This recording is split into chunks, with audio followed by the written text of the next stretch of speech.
Benue. Obala Tokpere. Osanore. Umadogemo. Akmoye ni awode wae. Ewae nori oba. Osanore oba. Umadogemo. Akmoye ni awode wae.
Lovely Saturday morning. Much obliged to have you join us on the program Politics Today on Independent Television and Radio. And I'm Sonny Duke, of course, your host on the program. Let's begin the show by looking at some of the top and trending political stories we'd like to share with you. And we'll begin with the new ambassadorial postings done by President Bola Ahmed Tinubu, who has approved ambassadorial postings of ex-INEC chair Yakubu Reno Omokri and 63 others. The postings comes after months of diplomatic vacancies, with analysts previously noting that delays in filling the positions created gaps in Nigeria's foreign representation. President Bola Ahmed Tinubu has approved the posting of 65 ambassadors designate to Nigerian diplomatic missions worldwide, including those at the United Nations, in a move aimed at strengthening the country's diplomatic presence abroad.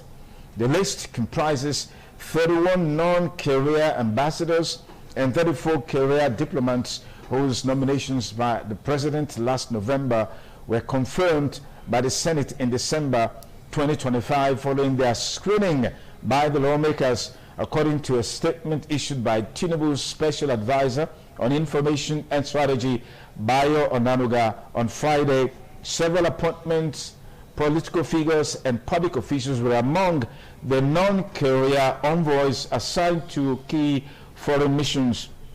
Among them is former presidential aide Reno Omokri, who has been posted to Mexico.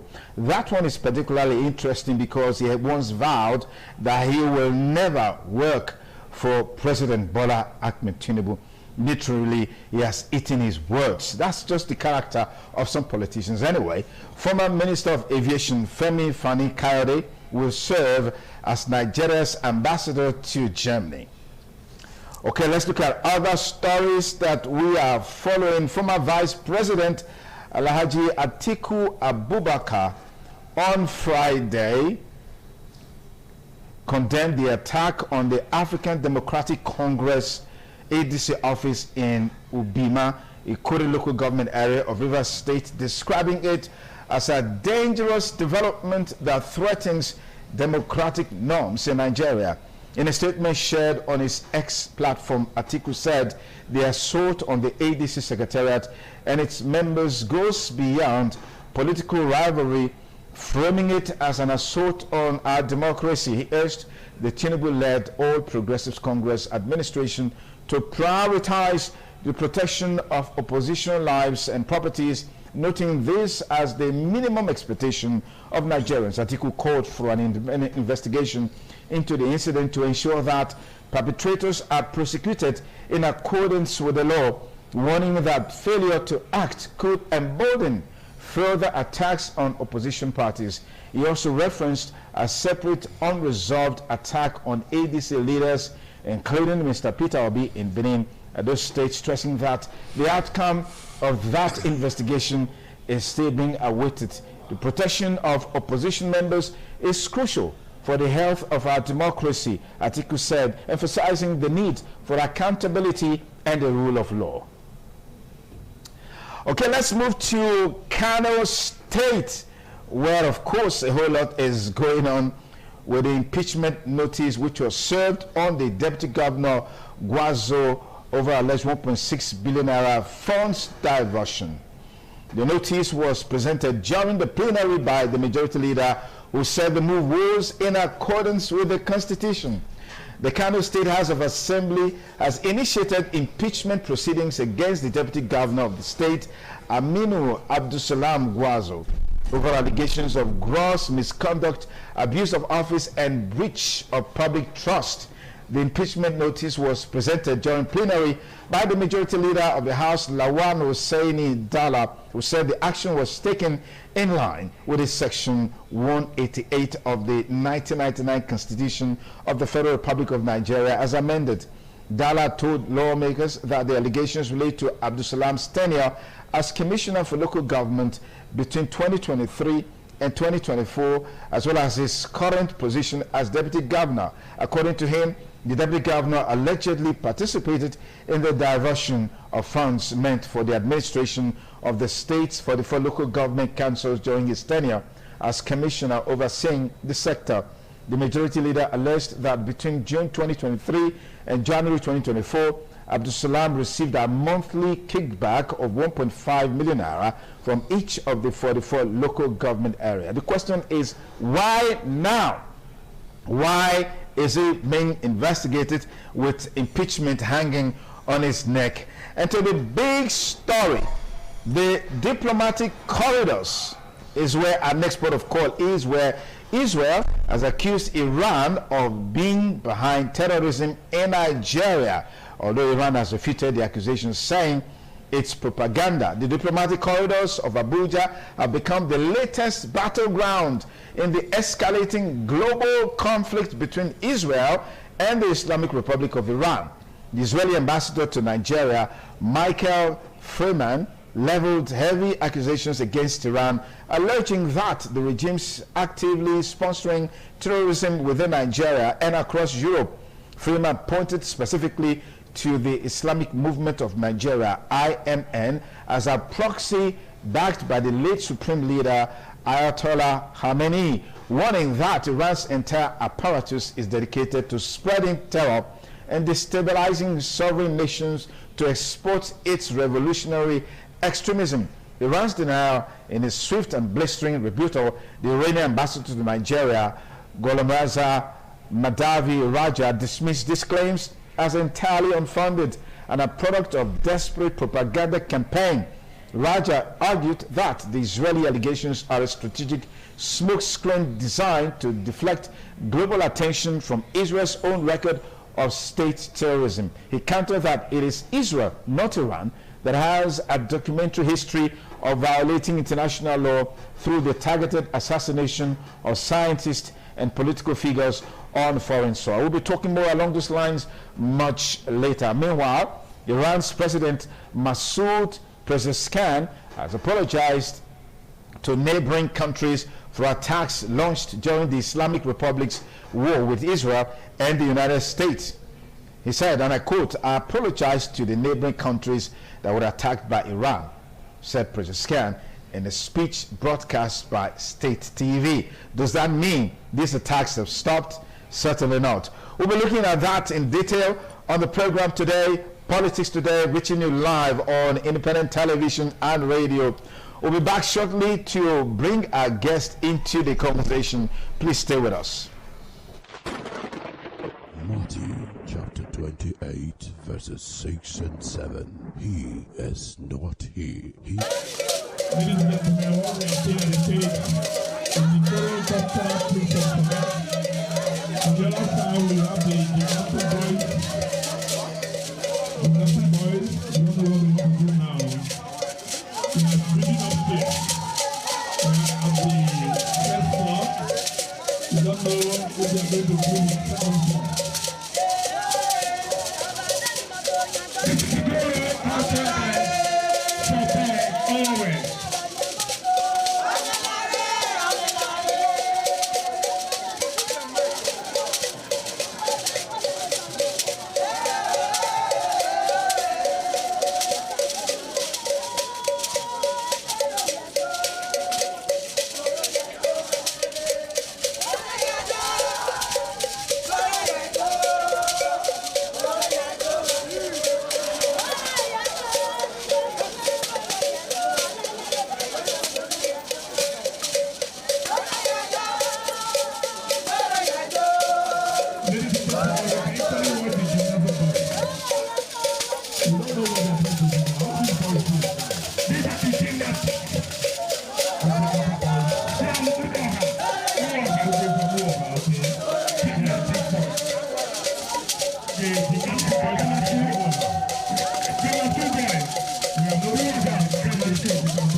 Thanks again for rejoining us on the program Politics Today on independent television and radio. Today on the show, our major focus will be on international politics. For every war that you see on a global stage, it's usually disagreements centered around global politics or international politics, if you like. But let's quickly meet our panelists for today. I'd like to thank very specially Barrister Greg Iyai is a constitutional lawyer, public affairs commentator. Thank you for joining us on the program. Good morning, Sonny, and good morning, viewers worldwide. We also like to appreciate Chief Abayomi Thomas, constitutional lawyer, human rights lawyer, and is also, of course, an Islamic chief. Good to have you here on the program. Good morning. Okay. All right, so much to talk about, but let's just set the tone for this conversation. Israel and Iran are at war, no doubt, but of course the involvement of the U.S. gives it another texture of discussion. And this isn't come out of nowhere. It has been building for a long time. Now, let's take a recap on what has gone off so far. The Jewish people have a long history with Persia, talking about Iran. Iran used to be known as Persia. The region we now know as Iran. By the 20th century, under Mossadegh and later the Shah, Iran was modern, secular, and relatively open to the world. It had diplomatic relations with the West, including Israel. Women were educated and active in public life. Everything changed in the 1979. That year, a radical Islamist revolution overthrew the Shah and replaced him with a fundamentalist Islamist theocracy led by Ayatollah Khomeini.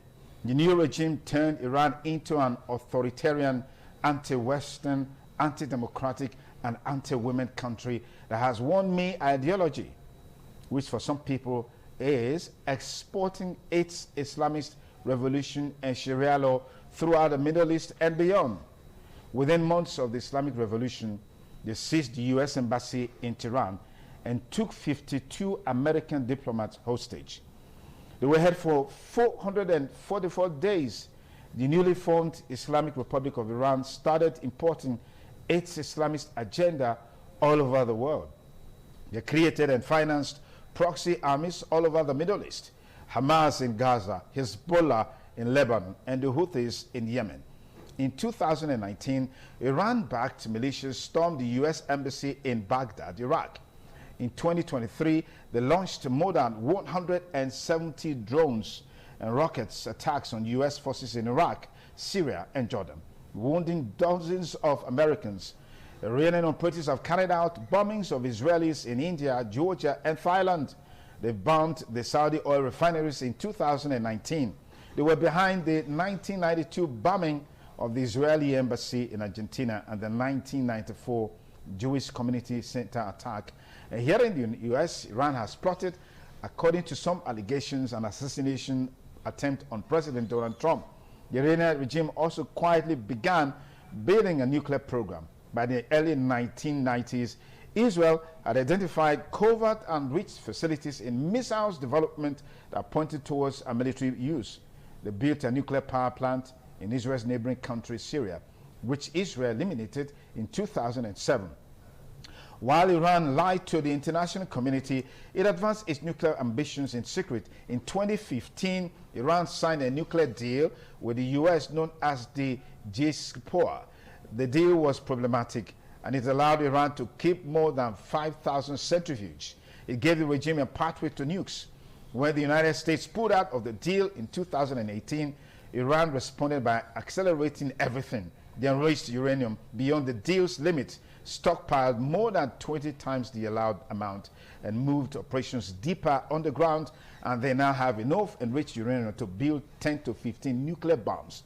In Shia Islam specifically, this is about the return of the Mahdi, the 12th Imam. The believers of the 12th Imam believes that Muhammad al-Mahdi went into occultation or disappeared in 1874, but that he's still alive and waiting to take over the entire Muslim world and eventually the world. They also believe that you must be proactive in ushering the 12th Imam, specifically by initiating an apocalypse with the little Satan, which is Israel, and the big Satan, which is the United States. Israel is perceived as the greatest obstacle to the reappearance of the 12th Imam.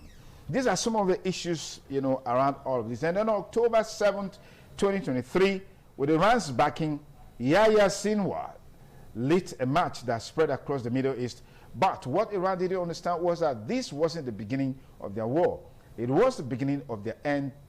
The regime needs to accept the reality. It is over, and that is what we've seen in the last couple of days. On Saturday, U.S. struck Iran, leading to the death of its supreme leader, and from that day, the skies of Iran has been taken over by some of the most sophisticated war equipment and facilities the world has ever known. And it's not just going to end today, because we have seen that within this war, even the Gulf states have been emerged, with Iran carrying out attacks in all of these areas. So it's day 7. We've seen casualties, as is always the case, when 2 elephants fight, but in this case 3 elephants fight. The grasses, those we can see and those we cannot see, will suffer. Human casualty has been accelerating, particularly on the Iranian side. That should be expected. I'd like to welcome our panelists to this conversation. Just wanted to set the tone for this discussion. Barrister Ebi Thomas, let me start with you because I know that you spend maybe about 6 hours on a day to know what's happening on the global stage, looking at some of the international news platforms and all of that. Was this avoidable? Well, I would say yes. This scenario would have been avoidable if and only if the United States and Israel had not decided to go outside the United Nations security platform to become the policemen of the world and the moralist of the world. Israel has nuclear bomb, whether they are a democracy or not. Israel has nuclear bomb. The Pakistanis outside Middle East have nuclear bomb. Though they are not a theoretical Islamic country, but it's an Islamic country. India has nuclear bomb. If Israel can have nuclear bomb in the Middle East, I don't see any reason why America would go outside the UN Security Council resolutions to begin to dictate, like Trump did yesterday, that the next ruler must have his own sanction in Iran. I mean, this is lawlessness. I do not support any country that creates terrorism as a state policy. Neither do I support any country like Iran that exports terrorism. I don't. In fact, their own kind of Islamic theories are not the world accepted Islamic principles. Okay. No, Islam is a peaceful religion. Islam does not tolerate terrorism. I must say that here. Go to the Holy Quran. Go to the Hadith. You won't find where they say export terrorism or kill your neighbor. It's not there. Unfortunately, in everything we are doing in this world, some people go to the extreme level. That's why we call them extremists. But that does not, when you are looking at international law, entitle another country to begin to destroy another sovereign country in the name of trying to do what other countries can't do. Okay. For instance, this was what led to the failure of the League of Nations in 1939. Failure of some countries to abide by the Charter of the League of Nations. Then United Nations was formed. Now you look at it, Israel and America has profoundly been disobeying, in fact, violating the United Nations Charter to the extent of you saying yesterday that I will decide who will be next leader of Iran. Okay. I mean. Okay, let me push it there. Barrister Gregory, I know you've been following this sequence of events. Of course. Yeah, what's the grounds for this war has been that Iran is committed to having nuclear weapon, nuclear plant, as it were. They have told us, or told the world severally, that it is for peaceful purpose. Shouldn't the world take them, based on what they've said? I mean, take them seriously, or accept this line of thinking from them? If they have been acting peacefully, then the world would have taken them by their words. But when you are chanting death to America, death to Israel, and that you will remove Israel from the face of the map, to be candid, Israel doesn't actually look for trouble. Their army is the only one that is called Israeli Defense Forces. But if you want to attack them, of course, they have the right of self-defense. Other countries like have been mentioned, Pakistan, India, yes, they have nuclear weapons, but we have not seen them, boasting, coming out, chanting, very openly. And people take them seriously because whenever they had the opportunity, they have actually behaved the way they said they would behave, that they will wipe out Israel from the face of the earth. Iran is a country blessed with enormous resources that would have made it, as we were relating, Iran at a certain stage was one of the most modernized countries in the Middle East. And they were doing very well till the revolution.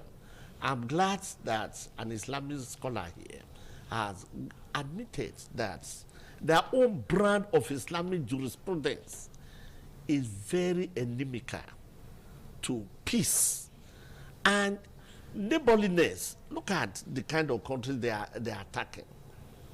Fellow Muslim countries. Why? So there's something in their brand of Islam that is worrisome. And I believe that is what is making people uncomfortable with their attempt to have a nuclear bomb. We have seen they don't discriminate when they send bombs to, hotels in some of their neighboring countries, as we have seen. Although their foreign minister or the president has been apologizing, but why is he apologizing? Because those people have said that they were going to take up arms and join the war. Okay, look at a country like Azerbaijan. Azerbaijan and Israel and Iran, they share water resources. And the last time the other president died, he was actually coming from the opening of a dam in Azerbaijan that will supply a large part of Iran water. So that kind of regional cooperation, how do you not just wake up and attack Azerbaijan? They're supposed to be your neighbor and they're supposed to be your friend, that you share water together. So these are the worrisome aspects of the Iranian revolution that was exported that was brought in 1979. And by the late Ayatollah, and then this present Ayatollah, or late one now, took over from him. So that is the worrisome aspect of it. All right. By Stevie Thomas, there is a history or pattern of behavior from the Iranian government, its leadership, and its military, which you have alluded to, that you condemn this exportation of terrorism across the world. I mean, we've seen the hand of Iran in the Hamas militant group, the Houthis, and all of that, regional militant group who are carrying out some of these attacks that we've been talking about. But are you bothered by the fact that in spite of Iran being a Muslim country, currently with this war, is seen attacking all the Gulf nations, some of them who have been seriously involved or who were involved in helping to ensure that this war didn't come. The likes of United Arab Emirates, Qatar, the likes of Oman, and even Saudi Arabia, where we know the relationship between Saudi Arabia and the Islamic religion, as it were. They've been, one of the countries was hit with Aramco being affected. What does that say about this regime? Good. Like my learned friend said a while ago, that the president of Iran apologized yesterday for the attacks on their neighbors. Okay. And he said it is not their intention to do so. But because of the decapitation, because of the killing of their commanders, they had to decentralize the command of the Army, Air Force, and Navy. And said, okay, since whenever we sit down to do meetings, Israel, we want to eliminate our leaders. Now, every unit of the Army can now attack America, their interest in the Gulf. We don't have weapons that can go from Iran and hit America at home. We don't have that kind of weapon. But the Gulf states, unfortunately, have made their own states to be bases for America and Israeli interest. You have a basis in Saudi Arabia, Kuwait, Oman, UAE. You have bases in all of them. And when you are going to attack a country like Iran, you should be thinking that your soldiers are at risk, very close to Iran. Iran cannot hit America direct. Okay. They don't have the weapons. Well, in some of these attacks, they are attacking institutions apart from the military bases. I just use Saudi Arabia for an example. Yes. The largest refinery in the world was hit by Iran. That's not a U.S. base. We have to excuse Iran. Okay, we should accept it. No, let me explain to you. Now, when you are fighting people who are bigger than you, sometimes you need help from outside to either settle the matter or to ask America and Israel to cease fire. And the only way you can call people's attention is to try and disrupt one or two things. Like right now, the Strait of Hormuz, from where the Southeast Asia get about 40% of their oil, is now closed. The world is shouting. Even the American Brent oil is now $90. First time it is getting to this price for the past 4 years. You are calling attention. You are already calling attention to the war. Okay. And people are beginning to feel that, oh, well, this war will affect so many parts of the world. Okay. It is an attempt to create attention all over the world. Well, let me pause you. We're taking a news break now. It's the Politics Today on Independent Television and Radio. Please join us again.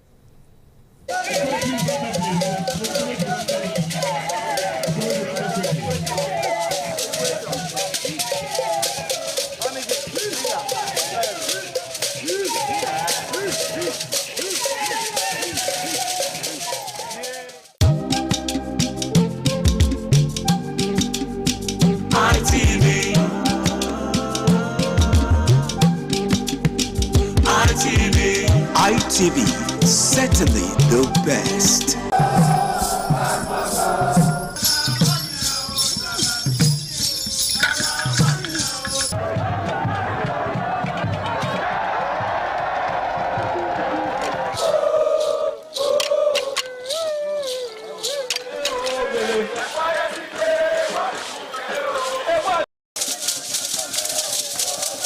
In the evening of the initiation day, all the newly initiated Edion danced to the residents of the Odion Way and also visited some homes of the various senior elders, where Chief Elder Ogbeide Onwuase was very conspicuous, especially at the country home of Sir Chief Dr. Gabriel Osaro Igbenedion with his family on the night of the initiation.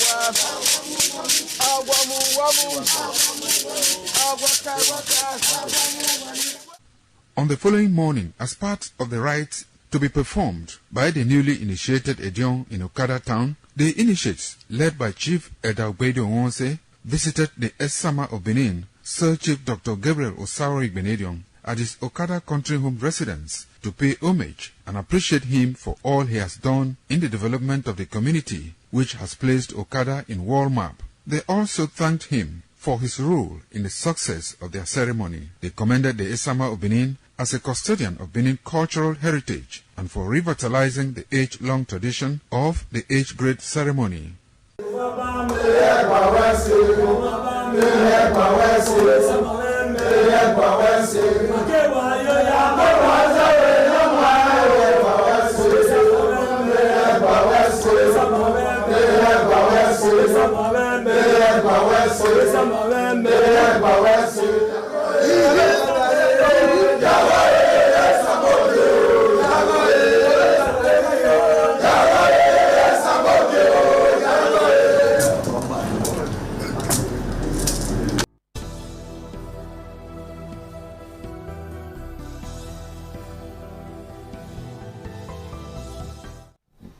Thanks again for rejoining us on the program Politics Today on Independent Television and Radio. My guests, Chief A.B. Thomas and Greg Iyai Esquire. Gentlemen, once again, thanks for coming on the program. Now, you were on a point quickly. You see, Iran has not directly, before now, they've not directly attacked U.S. or Israel. Okay. If sympathizing countries or entities or bodies have been attacking Israel, Israel has been attacking them. I give you an example of Hamas. I give you another example of Hezbollah in Lebanon. Right now, Hezbollah is being attacked by Israelis. But it's been fought by Iran. By Iran? Yeah. Yes, but yeah. they have never attacked Israel directly until this conflict started. Is it good that they are funding proxy? I am not a fan of Iran. Okay. But what we must looking at it from international law angle, is that if I do not attack you, you have no right to attack me. Okay. But this issue of bombing Amco, the refinery, and others in Saudi Arabia, who are the progenitors of this kind of attacks? It is Israelis.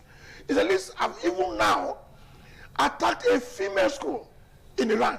And we are saying Iranians have been educating females. Iran has female pilots, commercial pilots and fighter pilots, females. But right now they killed 165 females in a secondary school. In Gaza, Israel has been bombing hospitals and schools.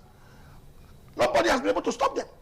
I am not saying retaliatory ones are even better. No. But now that the whole world is now, attention is being drawn into this battle, the question we start asking is this: who authorized America and the US? And Israel. America and Israel to first attack Iran. Nobody has done that. Let me pause it there. Bring Barrister Greg in here. Barrister Greg, we are beginning to see the impact, the global impact of this war. Yes.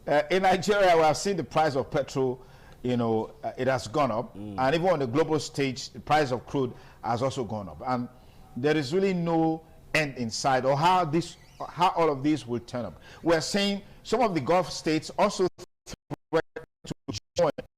We have seen the likes of Britain, we have seen the likes of France threatening to join because some of the bases were also attacked. What is the beginning of the end, so to speak? Well, just like we said at the beginning, this was avoidable because if you look at the preludes to this, there was a window of opportunity for peace. Make a deal. Indeed, America was reluctant. The protesters within Iran were feeling almost betrayed by Donald Trump, that he wasn't going to help them, he wasn't going to assist them, because Donald Trump was on, let us see how we can settle this well, because the war between Azerbaijan and Armenia, which lasted for 38 years, was eventually settled. The same thing between the Democratic Republic of Congo and Rwanda, and so many others. So let us see, even the one between India and Pakistan. When Trump saw that these are two nuclear powers, if they fight, nobody knows what the outcome is going to be. Let us settle them. And they were eventually settled. So you can see the impact. The impact is this. You will attack me. I was not a party. I can relate with any country in the world and offer my land for business, for little use, or whatever. I have the rights as a sovereign state. Within the international law. Within the international law. Fantastic. And you also have a right. Yes. You also have the rights. They are giving some of their listen to China, to Russia, and nobody is actually grumbling about that. So why do you have to say, because I gave my land to America to build a base, then yourself and America, you are quarreling, then you have to attack me? So that is, you are actually making more enemies for yourself. Because like we said, these are people who are your neighbors. These are people, many of them share the same kind of religion with you. Although, to be candid, let me say this. You see, Islam wasn't the predominant religion in Persia. It was Zoroastrianism, started by an Eastern teacher, Zoroaster. And because of that, Iran has always accepted people of different faiths. Don't forget, the three wise men, they came from Iran. And they went with the gospel. And the church had been flourishing in Iran. But when they brought this, their brand of Islamic religion. I mean, it was something else. Okay. It's either you believe in what I believe Or you or die. I kill you. So that is the sad aspect All of right, it. Mr. Thomas, quickly talk about the impact we are seeing. The death of Ayatollah Khomeini saw a lot of jubilations within Iran and outside Iran. Does that say anything? Then let's talk about the impact that we are already seeing with this war burgeoning into something else globally. In every country, the leader cannot be loved 100%. There must be dissenting voices. Today, the same people we think America is saving are being killed by the bombs fired by Israel and America. The same people you want to save, you are killing them. Now, about 1,377 people have been killed in 1 week, and the list is going. Now, if we go into the impact of this war, I think our fuel right now in every filling station is about 1,080 naira per liter. We are already feeling it, and we're not part of the war. When you decide, the American oil, America does not have oil. They store, they save oil that will last them at least 90 days if the whole world does not have oil. Their own oil is now $90 per barrel. And when the price of these goods and services, the goods that you cannot do without, essential goods like petroleum, when the prices go up, it has a lot of economic impact on the entire world. Economies will collapse. Countries with weak economic basis will collapse. Inflation will be very high. Me in Benin City here, I'm already feeling it. And there are people in England who can't get gas to heat up in this winter period. They are paying heavily for gas. The British Prime Minister said, I cannot join this kind of war because it was not an agreed war. It was a unilateral war. Netanyahu of Israel was able to persuade Trump of America to engage on this unilateral decision to embark on this war, which is now creating economic difficulties in Asia, in Africa, in Europe, even in Latin America. It's already happening. Now, things like this, nobody will like it. If we say Ayatollah was bad, Trump has become the latest dictator in world history. Now you decide what to do. You can just move your army, go into Venezuela, remove their president because you don't like him. For God's sake, Maduro was the president of Venezuela. Now you are focusing on Iran. You've killed their future leader. The next will be Cuba. You are going around. Russia is watching you. You say Russia cannot go into Ukraine to seize Russian-speaking areas of Ukraine. But they are watching you. What kind of mediator will you be between Russia and Ukraine? Or between China or and between Taiwan. China and Taiwan. China is watching. Because very soon they will go into Taiwan, and when you talk in America, they say, look, you have been doing that. You have decided who will rule Venezuela. You have decided who will rule in Iran. Why can't we take our territory back? And when this kind of situation continues to go around the whole world, the whole world becomes lawless. My little friend is a lawyer. He knows that when a party is not obeying the rules and law and regulations of a society, we say that person is an outlaw. Okay.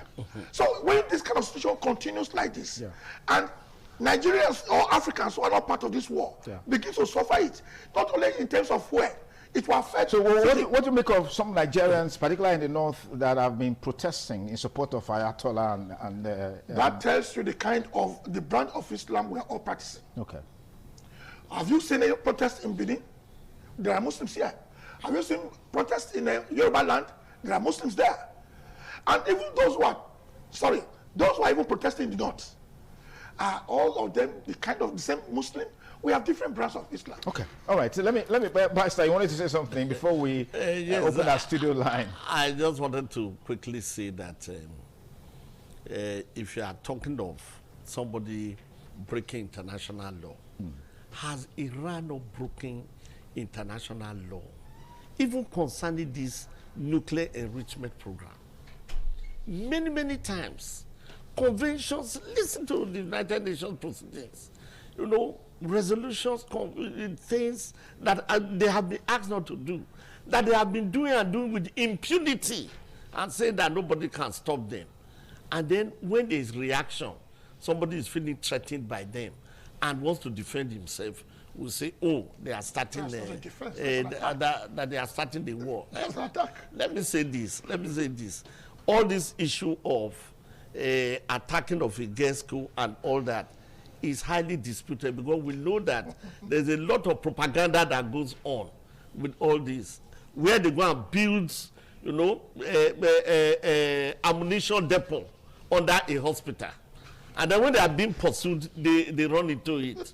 And then before you know it, the cameras come. They are attacking the camera. We are aware of this. We saw a lot of that. Are you aware that this uranium enrichment was first started by President Eisenhower of America in 1952?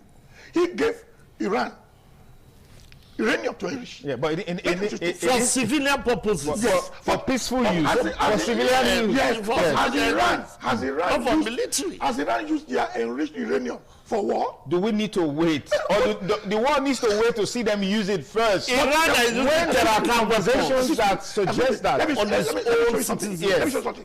The United Nations and European countries had a deal with Iran until Trump came and withdrew America from the deal. Yeah.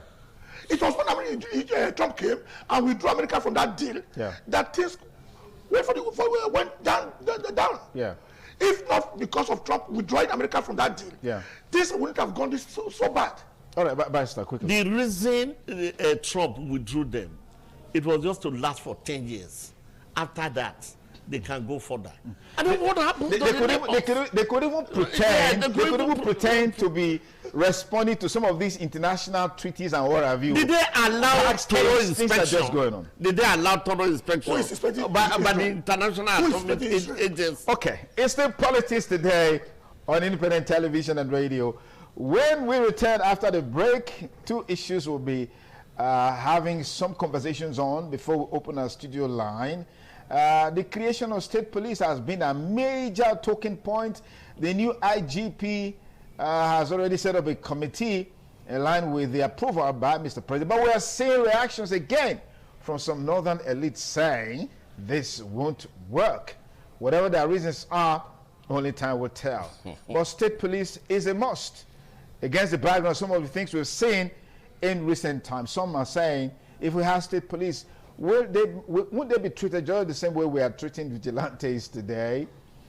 Kano State House of Assembly has commenced impeachment proceedings against Guazo, the Deputy Speaker, on allegations over 1.4 billion naira from the time he was a Commissioner of Local Government and Chieftaincy Affairs. And the question is, why now? We'll find the answer when we return after this break.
Dissent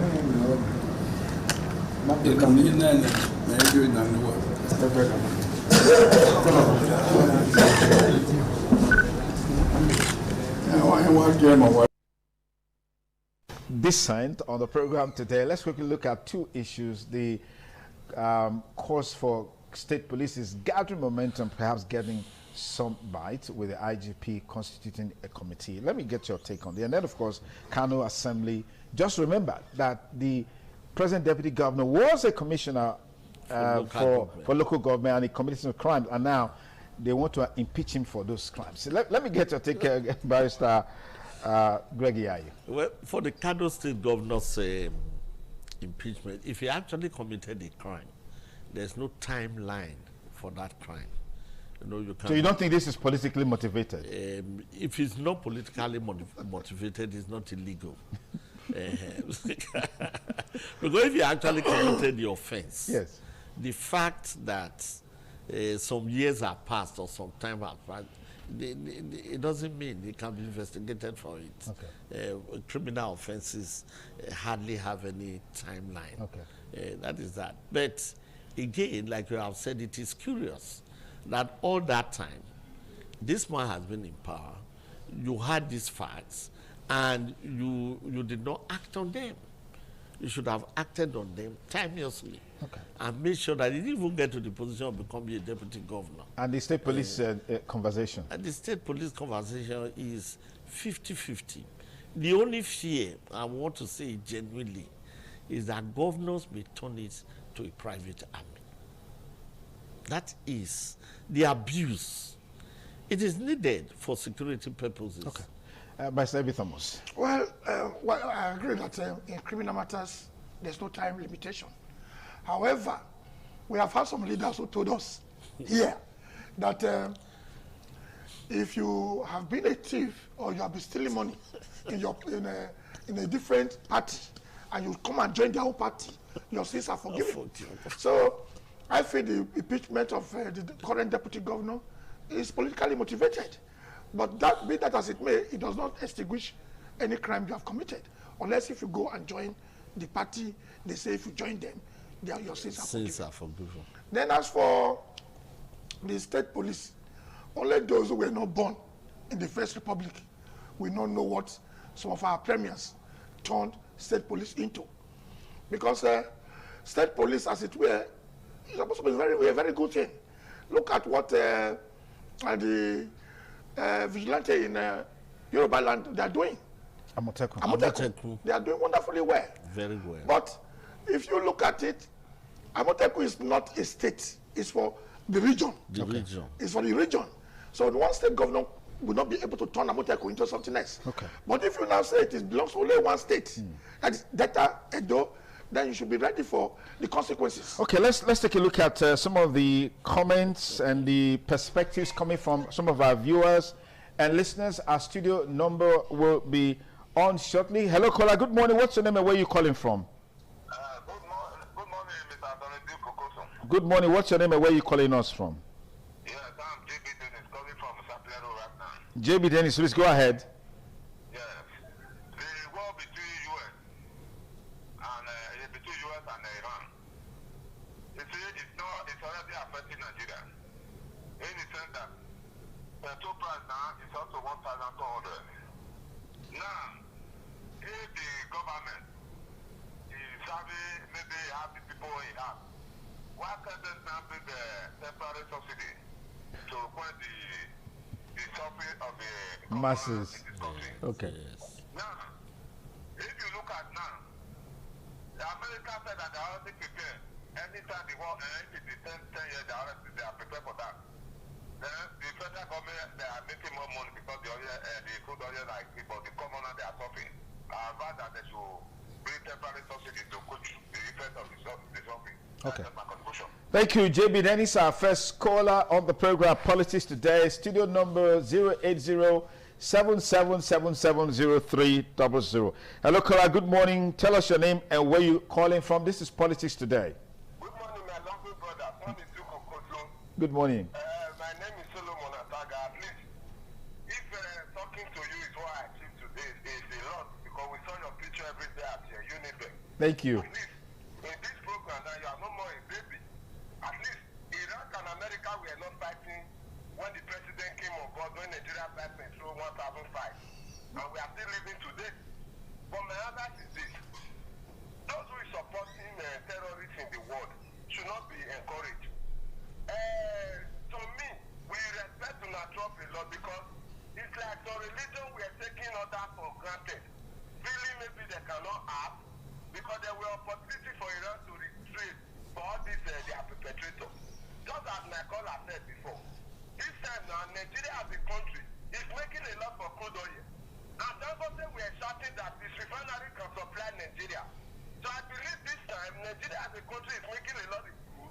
The government have a lot to do to make sure that the food price does not increase by the citizens. And so this shouting Iraq is warrior no. Nigeria is not blessed by crude oil in low. We should know this. If the world decides to take its part today, all countries should stay on their own. Does that mean Nigeria will not exist as a nation again? Okay. That's my question. Okay. Thank you, Solomon Ataga, a regular caller on the program. Studio number 08077770300. Good morning, caller. Tell us your name and where you're calling us from. Yes. Good morning. My name is Fred, calling from the Go ahead, please. Iraq, they are overdue to teach a good lesson. Because before now, how can the right America have to attack Iran is the right Iran? Oh, what happened there? Technical problem? Quite unfortunate. We're just going to conclude that conversation. But our time is already up on the program Politics Today on Independent Television and Radio. I want to say big thanks to all our panelists on the show. Barrister Greg Iyai, constitutional lawyer, thank you so much for coming. Thank you very much. And Chief Barrister A.B. Thomas, a constitutional lawyer as well. Thank you for coming on the program. Thank you for having me. Now, the painful part of the conversation that surrounds what we're talking about today on the U.S.-Israel-Iran war, don't forget, it's like a tripartite war. But somehow you have U.S. and Israel on one side against Iran on the other side. And so far, so good, we have seen the impact of the war. And some of the promises made by Iran as threats, we're yet to see them materialize. But the U.S. is coming out on a daily basis to tell you what they have done to the Iranian armed forces, the air defense system, the Air Force, the Navy, the ground troops, and all of that. And there is no end in sight. The unfortunate thing is the fact that in spite of all of this, they will always come back to the drawing table or to the negotiating table to resolve all of these issues. The earlier they do that, the better for the world, even for America, because they're also not finding it easy because a whole lot of taxpayers' money is going into it. And some are already predicting that this is going to affect the U.S. president and his party in the midterm elections. How all of that will pan out, only time will tell. But we must work to engender peace on a global stage, engender stability, because no development can actually take place in an atmosphere where there is no peace. Trying to export terror to other parts of the world, we see now at the end of the day who is suffering the brunt. The Iranians, the Iranian people, they are the ones suffering the brunt. Now, sometime last year, there was water scarcity in Iran. People couldn't get access to water. And the level of hunger and poverty in Iran is so excruciating. So imagine all of those billions of dollars they've been getting from aid, even from US. And then from the sales of crude oil to China and to Iran, they were putting all of that to improve the loss of the country. The country would have been better. In spite of all the sanctions and all the limitations and restrictions, they are still able to make some of this progress that we're seeing, even though it is negatively. Imagine how Iran would have been. Time now is for us to advocate for peace and the world to come together and engender peace. That's my take on the program today. Thank you for staying. Do have a beautiful weekend ahead. Bye for now.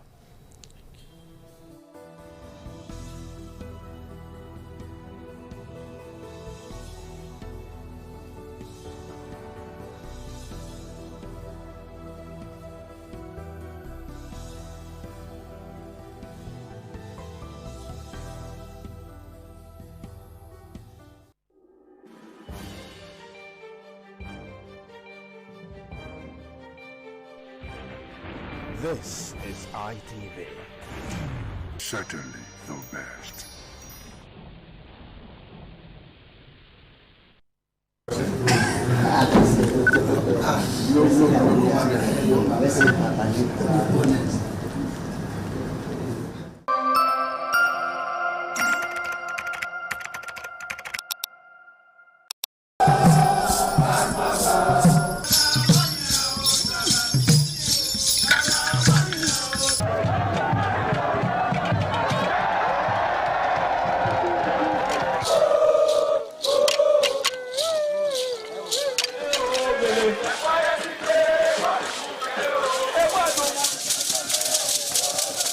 The Ekoko masquerades from Ute village, whose cult is connected with Obaeware and his mother, Elere, appear on this occasion to bless the Oba. Ekoko is a ritual masquerade that dances to please the guests and the Oba.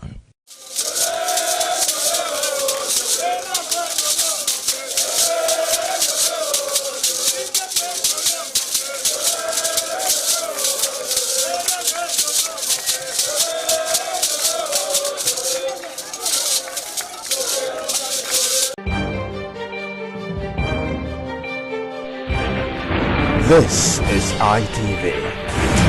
Certainly the best.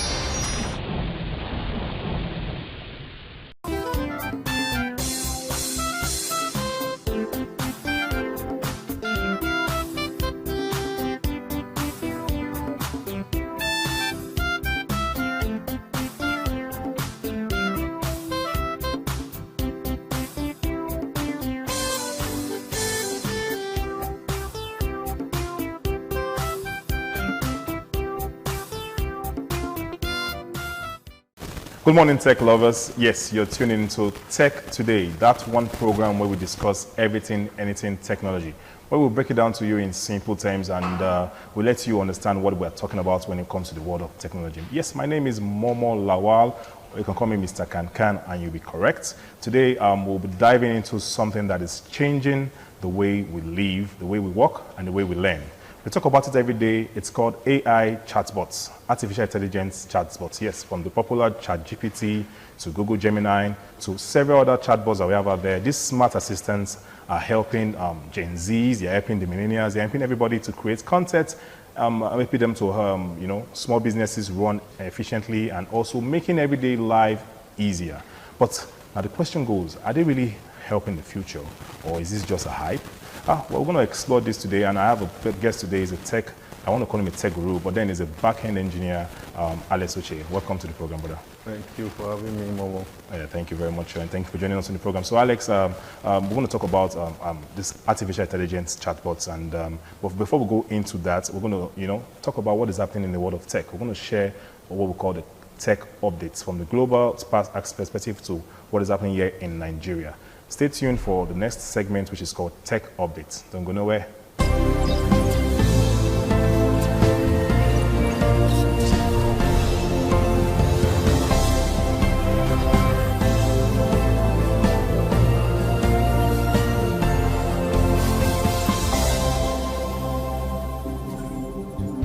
Welcome back to the program. Yes, it's still Tech Today. And going straight into the Tech Update segment, we have first globally that robots are now smarter at working with humans. That's what Fujitsu is saying. So Fujitsu has introduced a new technology that allows robots to understand and predict human movements when working in the same space. So what this just simply means now, before now, we all know robots just follow instructions. But with this new system, robots can now sense what a human worker is about to do and adjust their actions, like it's slowing down or if the person is moving, aside. So why this is important for us to know is that with this new technology, it makes the workplace safer. You don't see a robot walking into a wall or just, going because you say move, it just moves. It now knows when to stop and not when to keep going. It reduces accidents in factories and in industries. This also shows that robots are being designed now to assist humans and not to replace them, for popular opinion. And also this means that this future of work is a collaboration and not competition. Alex, this tech update about robots, we all know what robots are before, and now we're having them now doing things like assisting their, and not just following instructions, but now becoming an assistant. What do you think about this update, brother? For me, I think it's amazing. Okay. The fact we have somebody who understands you, a boss who understands you, who can even think for you. So it's amazing. It's a good one where it's a good one. It makes you active. It gives you insights. It lets you know what's happening, what's going to happen, and what has happened. All this together, sourcing all these informations, and you have it at your fingertips. It's amazing. They were making life easier. All right. Next on the tech update, we have globals and experts are warning about AI, that is artificial intelligence, becoming too powerful. So over 800 experts, tech leaders and public figures worldwide are calling for a pause on developing artificial intelligence systems that could surpass human intelligence. So what is happening right now is that AI is getting smarter very, very fast. I believe you all know, because sometimes before you think something is already even acting in that way, it even has sarcasm and all of that. Before people say AI could not have emotions, but now you'll be talking to your chatbot and it's even saying, come on, you're funny. And it's giving you all those emotions and you think you're interacting with a real human being. So experts now fear that if it becomes too powerful without proper rules, humans may struggle to control how it is being used. So AI already is affecting some jobs and then social media, and you see some fake news flying around, and it's even affecting decision making. So what those 800 plus experts are saying is without regulation, proper regulation, it could be abused, and governments are being urged to act early. Alex, I think this is a wake-up call for governments and people around that use AI. So this update I think is a valid one, and it's a good one. It is, and it's here to stay for us to actually regulate the AI, know what it's about, and then make sure it doesn't go overboard. Yes, it's a good one. Imagine AI. I think I watched a episode on the series one time when you see the name of the series is Love, Death and Robots. Okay? So this AI chatbot now started overdoing the work. It was supposed to be a cleaner, a vacuum cleaner, but now it now started being a smart vacuum cleaner, and now started purging the house and purging the owner. So without regulations, we don't know where AI is going to go. So the message is very simple: AI progress must go hand in hand with safety and responsibility. Lastly, on the global tech updates, we have that McDonald's is using artificial intelligence to run its supply chain. So McDonald's has developed AI, artificial intelligence, to manage how food and supply move across its global outlets. So AI now helps McDonald's predict how much food customer will need, where it is needed, and when, so they don't overstock or run out. So this is something we should care about, and it's an update that we should know, because now it means that we'll have less food waste and faster services and lower costs, which can even help to stabilize prices. What do you imagine this, Alex, being brought into Nigeria here, and you see our food out? It seems you like food very well. Exactly, my point. You know, if this is being brought to Nigeria space, you know, it will cut down a lot of wasteful resources. I agree, bro. Where you get to know how much it's being. But for example, you have to employ an accountant who has to know how much you need to manage. But with this sort of AI, it gives you everything. You need this amount for today. We use X amount tomorrow. And then it's all wrapped up. And people don't need to, there's no food wastage anymore. Exactly. Cut off labor, so many things. It's cut out. It's cut out. AI is really helping the world. Now, going local now, the tech updates happening here in Nigeria. First, we have Nigeria's approved satellite internet companies. So Nigeria has approved satellite license for companies like Amazon's Project Cooper to provide internet services. So what this simply means is that instead of relying only on cable, that's fiber cables, optical cables and all of that, or network masts, internet can now be sent directly from satellites in space.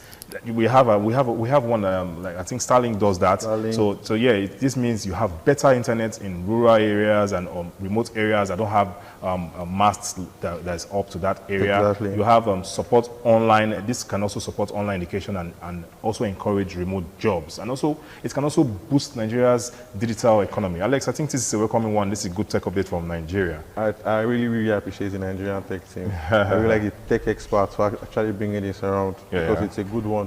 if this stays in our internet, you know how much we use the internet daily. You know Every now and then. our issues with our internet. So people are streaming us right now within the internet. Exactly. So you know how it is bringing the Starlink, and you know others will come in. It's a competition, and then we get it right. Yeah, I agree. We'll get it right, and then we'll now, bridge the gap of how people can access the internet. People in the rural areas especially can have these services right in their doorstep because it's just to access the satellite. Next on the tech update locally, we have Nigeria takes action against abusive loan apps. So there are new regulations that have been introduced to control digital lending platforms, especially these loan apps that harass borrowers. So now, what this simply means is that loan apps can no longer shame users. They cannot send threats or contact families and friends aggressively over unpaid loans. So this is very, Alex, I don't think have you ever experienced something like this before? Not directly. Okay. It will not be directly. We're on the internet and we see what happens. Okay, people lashing out on people.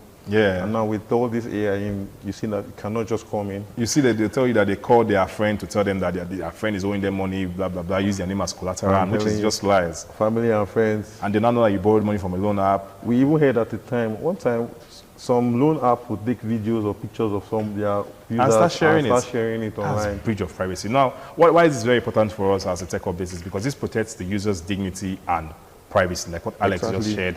It also encourages fair lending practices, and also it builds trust in the Nigeria fintech space. It's a good one. I think it's a good one, and I'm enjoying this tech update. So technology, of course, should solve problems, not create new ones. Lastly, on the tech update segment, before we get into our topic of today, Nigeria pushes for a unified AI strategy. So the Nigerian Communications Minister has called for a national and African-wide plan on how AI should be developed and used, similar to what what they're calling out in the global scene. Yeah. So instead of scattered efforts around, Nigeria wants a clear roadmap on artificial intelligence. They want to know how it's being built, how it is being regulated and applied across different sectors. So, Alex, this is a talk update that I think we said similar thing globally, and I was saying it now that the NCC is now, putting it in Nigeria. I really want to thank the NCC for actually bringing this, or should I say foresight, for bringing this in Nigeria, trying to regulate how this goes. Because we see a lot of things happen to social media nowadays. You don't even know what is real and what is fake nowadays. People just use it anyhow. Nobody to regulate these things. If you see what you believe and you go and spread false rule, that's how it is. So we need to actually have these regulations to know once somebody who comes up with a fake AI information, it's out there. This is AI too. This is not real. This is AI. Yeah. So like Alex is just saying, this will really help Nigeria startup, compete globally and also prevents the misuse of AI. And also, I think it also positions Nigeria as a tech leader in Africa. So, countries now without an AI plan risk, and they're falling behind in this global tech race. Now we're going to short break and we'll come into the topic of today, which is talking about artificial intelligence chatbots. We're going to tell you different chatbots and maybe just divert your mind away from the one you think you already know, and give you other options and tell you how you can work with them with your different businesses out there. Don't go nowhere. Still Tech Today on Independent Television.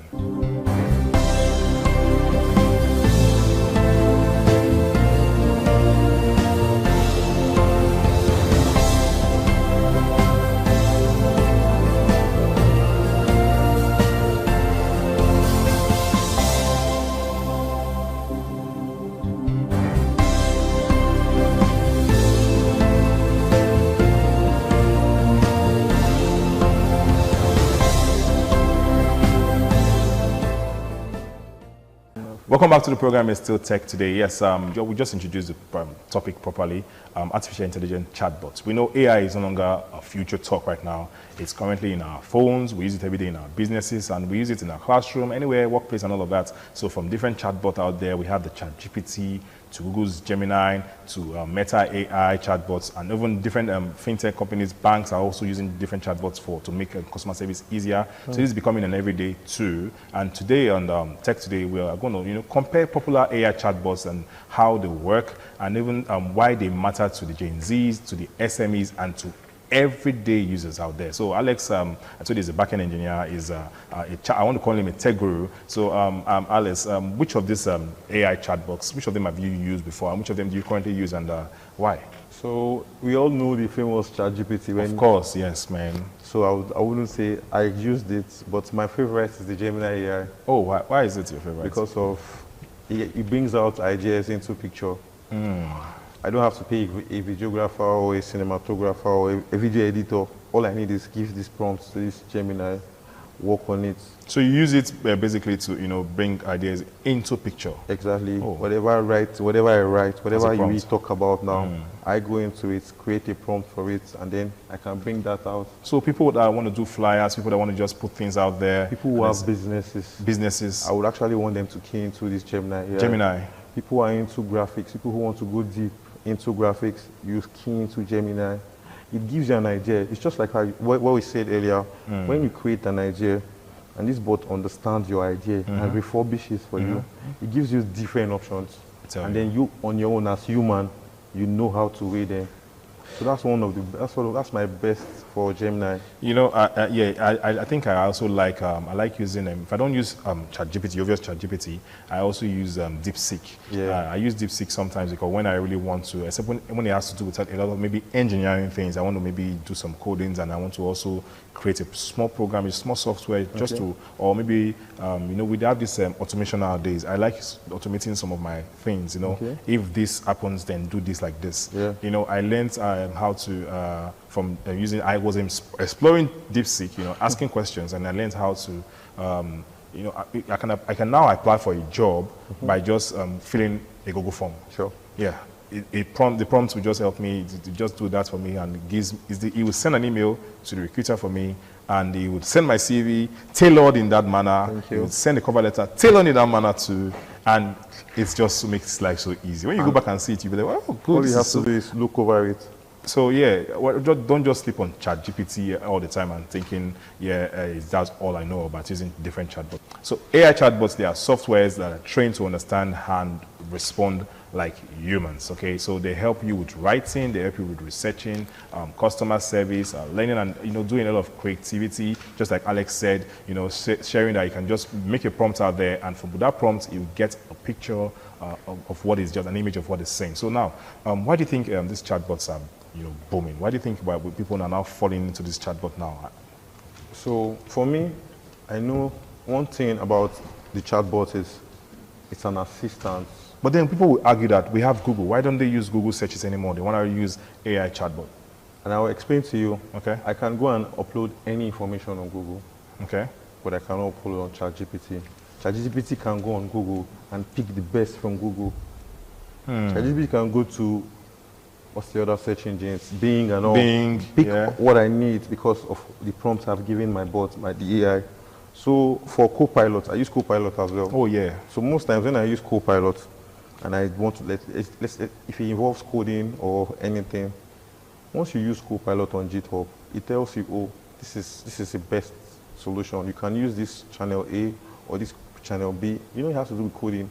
All you do is look at what you're going to arrive at, and once you get to that point, you know. So one thing, if we rely solely on ChatGPTs or AIs, you cannot get your finished product. Because I have a problem that I feel in the future, I'm scared that these AI chatbots, whether GPT and all of that, will not make humans think for themselves. So if you see it that way, what you said is correct. But if you want to learn, you are the one giving the prompts to the AI. So you tailor the prompt to what you want. That's you working. But yes, I'm saying that, for example, people will now become so lazy. They always go and tell them, draft a mail saying I'm not going to come to work tomorrow. The next 2 weeks, draft a mail saying I'm not going to come to work tomorrow. Same prompt, maybe just tweak a little bit, maybe say I'm sick today. But people may not learn to just know how to draft a mail in that. You know, now I can now know that I can tell myself, I can tell if this is an AI generated mail. Obviously, we should know, because we're in the tech space, you should know that. Yeah, I can but tell. I know that for some other persons out there, they wouldn't know if this is Some persons, I think one time I got a mail where the person even forgot to remove what GPT said. And all yes, a refined version of this, and don't do that, please. For the lazy ones, they will always be caught. But one thing I know about this, once you do this, you take your time and read what is given before you send it out. If you send the mail and say, oh, ChatGPT, let me send the mail to my manager, I'm not going to come today, I'm feeling sick. You still have the objective to read that mail and understand, tailor it to a way it suits your boss.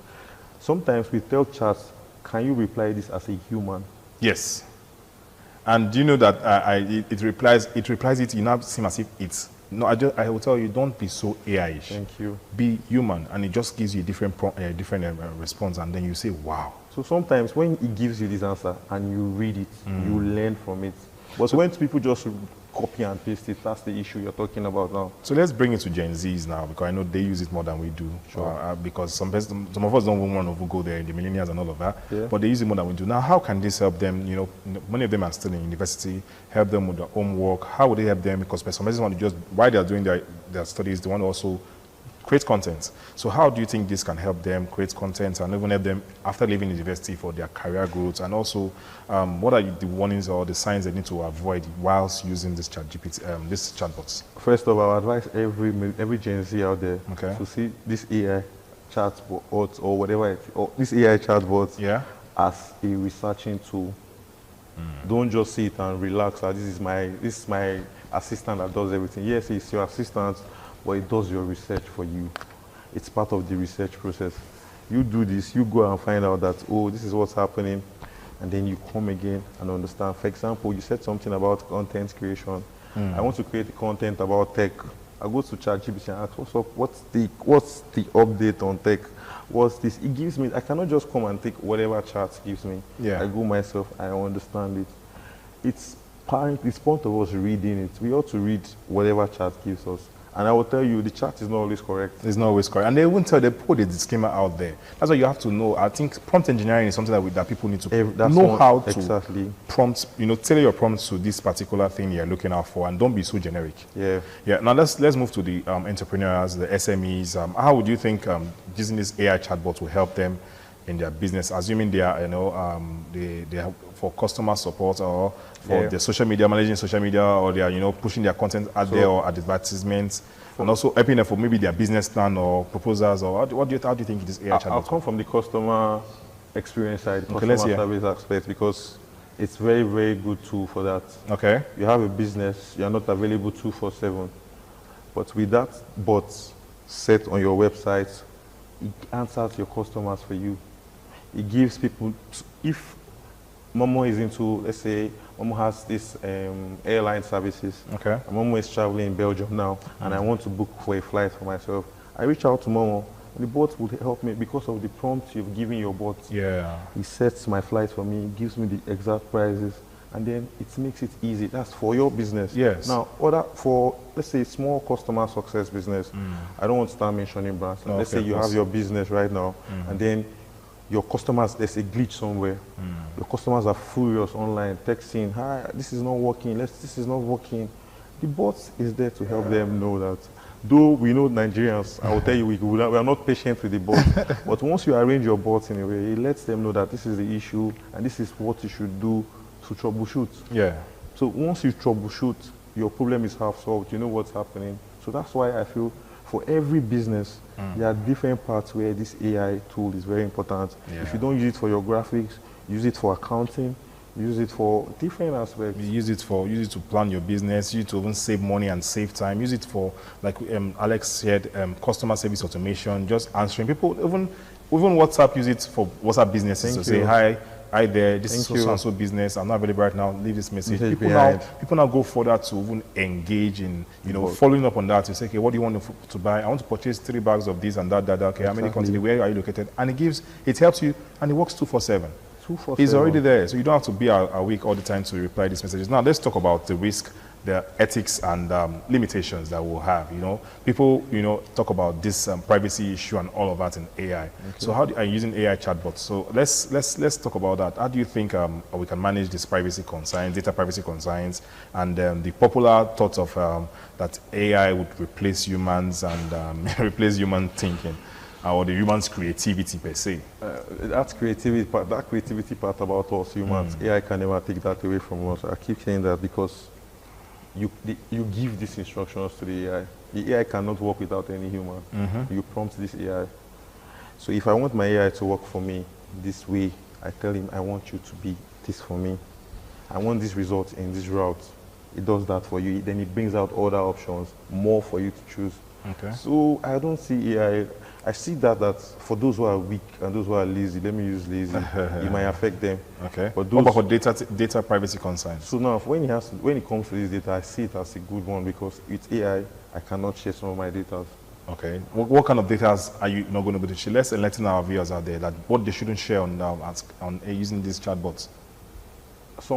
Anything that has to do with privacy, anything that has to do with your personal life, you don't tell ChatGPT these are your hobbies or this is who I am. You don't go and explain yourself. You don't give the chat your bio.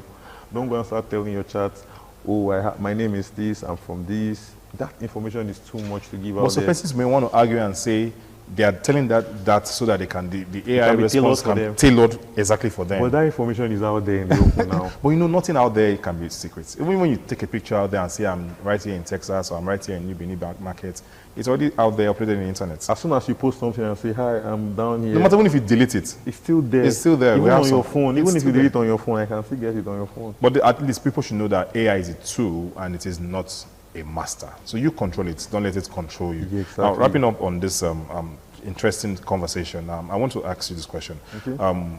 Would you trust AI to run your business for you? 101%. Oh, really? Yeah. You would just trust AI to run a business for you? I would give my AI my prompts, monitor it, and let it run it for me. And you think it will make a mistake to do something you don't want? It won't make, it would make mistakes, but one thing is I get to correct that and it doesn't happen again. Because once you set a prompt for an AI, I will take you to chat, customer service again, respond on this gambling, respond to this. It cannot make mistakes. AI cannot take an answer for something else to drop another thing. Yeah, actually. So, although there was a time I was in ChatGPT, it made a mistake about a particular figure when I was calculating, and I was like, why did you make this mistake and all of that? He said, oh, I'm sorry, I forgot. I thought you wrote it as this, exactly. and he explained why the mistake happened, and then I was like, don't do that again. Always cross-check, double-check before you give me a response. And he said, moving forward, and he stored it in my memory, that I would like that. So wrapping up on the program, for those who don't really use all these chatbots, what is your last word? What are your final words to tell them about? That have not used chatbot before, and maybe they are using only one particular chatbot and they don't use any of this that I just mentioned. The world is evolving. I don't want any of you to be left out. We have to use these tools. These are meant for us. We started this thing started as little as text. Now the AI is everywhere. We have bots. Yeah. We need to use remotes to do things. Now it's just by saying your voice command and then things are moving. So how long would you wait? All we have to do right now is get along with this, join the band, use it and be beneficial, get productive with these things. Before you go and call someone and say, I want you to come and help me do this, the bot has done this for you. The AI tool is already ready at your beck and call. All you need is a phone, a smart internet, and then you are good. So for those of you out there, I don't want you to sleep on it. Go into this thing. Whatever issues you are having, ask your bot and see. It will give you an insight. Then from there, you can start solving your problem.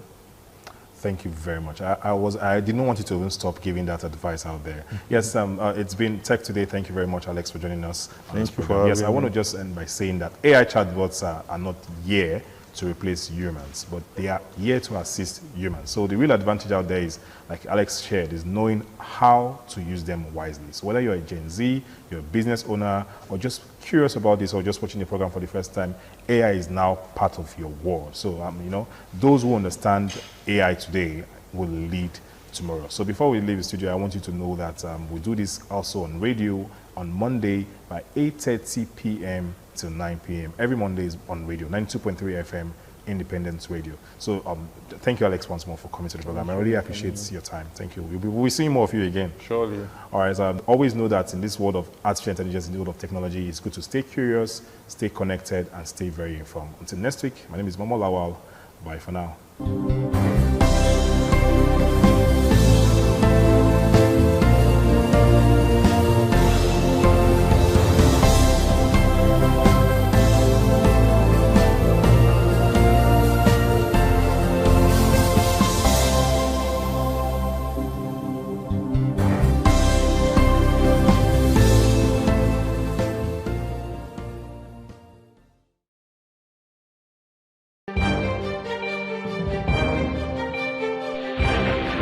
This is ITV. Certainly the best.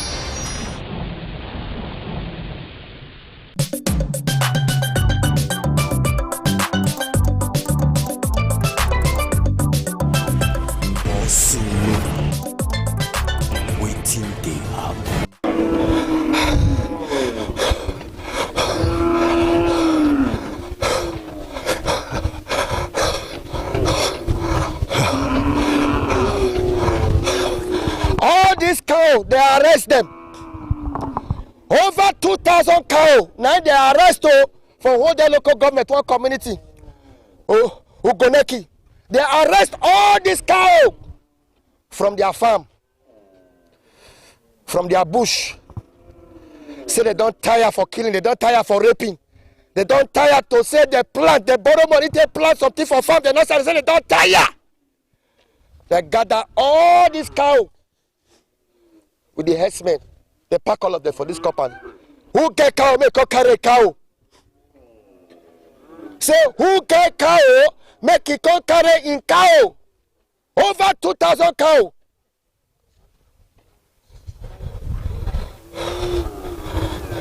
Say, all these cow don't finish their farmland. Because of this cow, kidnapping they happen for their farmland, for their community. Because of this cow, they know if you go farm again. Because of this cow, money where they borrow for farm. Because of this cow, many Nigerian farmers know if you go farm again. No, but who get cow? That's why the youth from one there for Ugoneki go down there about 8 community. They enter their farm, enter their bush, control all the cow, come put for here. Who get cow, make it go carry in cow. Drop your comment, share them, like them, and even they follow. Follow me on the Facebook, follow me on the YouTube, follow me on the TikTok, follow me on the YouTube, follow me on the Facebook, follow me on the TikTok, follow me. Hey, whoa! You see all this cow now? Now the Ugoneki community people, now they arrest all these cow from their farm. So they don't want trouble, they don't want to kill any person. No. 8 communities, so they can't gather this cow for this compound. Call the people who get the cow. Elijah, who they escort them. If you don't say your cow there, you see them now. Then most of them they select their cow now. You see them cow, they run to the owner. That all this cow they invade their community, destroy their farm, destroy their crops. They say they're not gonna feed bear them again. Una arrest all this cow. Yeah, the reason why we arrest this cow, my name is Igbinedion Orue, the committee chairman. So the reason why we arrest this cow, for long now we have been telling them to remove their cow from the bush. They refuse. And we move to all the old station, all the police station, all the DSS office. No way, they did not remove the cow. That is why we plan. We think of how to do it. There is not, when we reason all this thing, we now plan how to arrest this cow and bring them down this place. They are now. Arrest the cow. Now we can't know the owner of the cow. All of them come to beg, make them release their cow. Then come tell them, say the remaining one when the dead bush, make them bring and come out before we will release this one to them. So they are here now as we are talking. All the ladies who owns the cow, they are here. So they said they want to remove the one in the bush. They will claim this one from the community. That is the reason why they are here. As I'm talking to you now, no farm, nothing in the bush again. All our farm, everything, they finish everything. There is the whole farm now is just like this place you are seeing now. Then all our farmers, many have died, many have injured, many have been kidnapped inside the bush by them.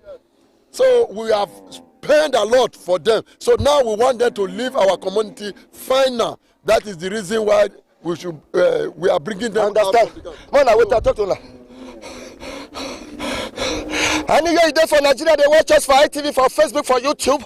All these cows, so now one community for one day they call Goneki. They say 8 community for one day, all these cow, they destroy their farm. Now they arrest all these cow. All these cow, they are under detention now. They don't arrest them right now. They don't call the people who get the cow. When they can't carry their cow because they're not going to agree with this cow continue to destroy their farms for their community. Not be smart, Not be smart, All these cow where you see so. Now they arrest them. They say they don't chop the yam, they don't chop cassava, they don't chop everything. 9 times, don't arrest. Don't very release. This one is 9 times. All these cows, so now they arrest them. They arrest all these cows. Cow now is under detention. The reason be say this cow enter their farm, start to chop everything, start to destroy everywhere. Okay, come. Okay, come.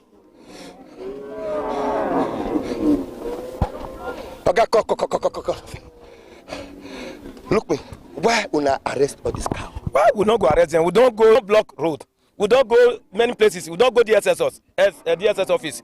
We don't go station. Many stations when they don't carry us go, they write allegation against us. Say we they kill their cow, we they kill their this thing. Without nobody they kill their cow. Now to you made the territory for that very place. But now we use another idea. Made we begin call people, go they rent people, make they go they arrest the cow come here. Later they will still go back again, carry and enter. Now don't fit tell them make they carry cow come out from the bush. Want many times they don't want carry and come out. We don't see them. We don't see who get cow. But as we arrest now we go see them now. Now we know who get cow now. Alaje Aminu na the Shaibu na be kidnapper won't get for our bush. That is an allege now. Yes, that's an allege. Una arrest all this cow now. Yes, from una farm. From our farm. Come gather they come here. Yes. Go call the owners. Yes, so make them go carry their cow come off our land. Why? Without that, why? If they don't carry the many one when they say bush come out, we can't release this very one. We can't release this very one when they carry the one they say bush. The remaining one when they say bush. But when the cow come out, before we go release all this one for them. That's our. So this cow now farm there for the church. Our farm, no, we, check as here be so. When we carry the corn here na bush, but see now, it be ordinary ground, that's how our bush be. That's how our farm be. We don't get cassava, we don't get anything again. Nothing, no yam, no plantain. As here, my carry it be say we'll go now. In case you don't watch us, drop your comment, share them. You know, say for so many years now, Nigerians don't they complain about herdsmen and cow enter their farm. But I think for those state for water, about 8 community now, they arrest all these cow, the community people. They say they never go fit get them again. Oga, beg confess. ITV. Oga, why would not arrest all these cow? All these cow don't finish everything when we they walk. Both our gari yamo, cassava, cocoyam, everything, even plantain, that's what they eat and they throw away. If you reach our bush, you know they let enter. So as here be ordinary ground where we arrest the cow, put now that's how our farm be. They don't finish everything. They go say make we do. If we talk, say why they do. If we go pursue them. No, they don't surround me. I don't they wanna protect me well. That's what they do for our bush. If we go meet them, say why they do like that, they go kidnap us. They will say make we come they pay 50 million, 15 million. Small time they will say they begin to kill us, so many they kill for our community, not be small. So many times they go to threaten us, even as we they come out and so that they threaten us. Make federal government still listen, if they say they won't kill us, make federal government go no say state government and federal government. State government and federal government, make them know say they are their hand. Nah, so that's why we arrest all this. We arrest all this cow, make them for come out for us. Make them for come out for us. Now we do. They don't from come the bush. From our bush. As we arrest her now. And they hear you, they talk. As we arrest her now, we still get some. One day inside bush, we can't say until they pack that one come out. Now they go carry this one. Now I make them now. Push out. Say they go agree. Now I make them now agree. Say they go agree. Carry and come out. So they don't they breed the one day inside bush now. We want make the breed and finish, make the account finish. Make we be say we are free. Thank you, ITV. Which community are they so? The community where you there here now, Ugonaki. We are comprised with 8 communities where they do this thing. Starting from Ugonoba, Ugonaki, Okwekpe, Okongo, Uwe, Ugomoso, Igbogiri, Awosawe, and other communities like Ubanyo. Now the community they here, all our bush where we they work farm, they don't destroy everywhere. So see cow, as cow many reach now where they put them back. So you know see how many as they put up for our bush. Cow.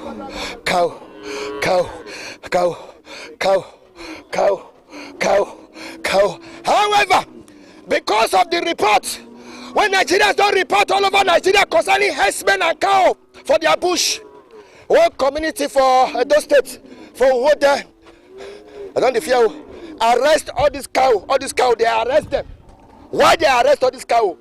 Who get cow, come carry a cow? Say they don't want this cow again for their community. However, the people say they don't shout, they don't tire, they don't write, they don't complain.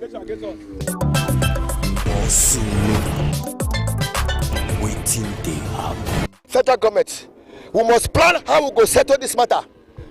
Who get cow supposed to know how you go to take off a cow. However, the community people say they don't need cow for their farm again. But who get cow supposed to know how you go to feed the cow. How this matter to affect you? You be farmer. I be farmer.